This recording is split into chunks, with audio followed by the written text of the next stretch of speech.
مسلم خواتین کا اختیار، بیگم قدوسیہ اعزاز رسول کی مثال۔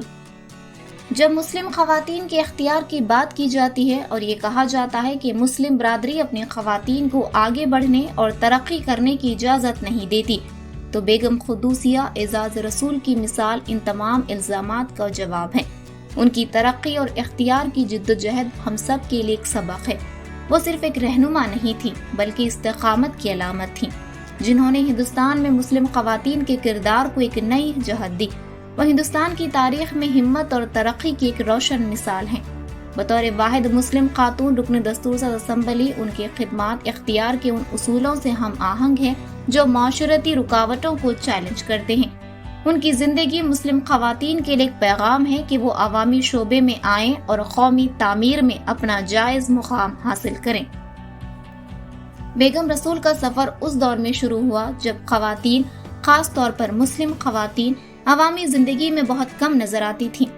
وہ پنجاب کے علاقے مالیر کوٹلا کے خوشحال خاندان سے تعلق رکھتی تھیں اور آرام دہ زندگی گزار سکتی تھیں، مگر انہوں نے عوامی خدمت کا راستہ چنا۔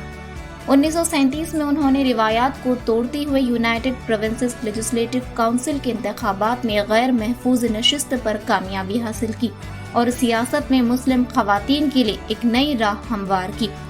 بعد میں 1950 میں یو پی اسمبلی میں قائد حزب اختلاف اور 1952 میں راجیہ سبھا کے رکن کے طور پر انہوں نے ایسی پالیسیوں کو تشکیل دینے میں اہم کردار ادا کیا جو لاکھوں لوگوں پر اثر انداز ہوئیں۔ ان کی کامیابیاں اس بات کی عکاسی ہیں کہ مسلم خواتین مشکلات کے باوجود قیادت کر سکتی ہیں اور تبدیلی لا سکتی ہیں۔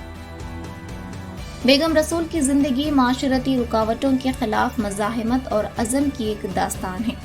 انہوں نے اس سوچ کو چیلنج کیا کہ مسلم خواتین صرف گھریلو زندگی تک محدود ہیں۔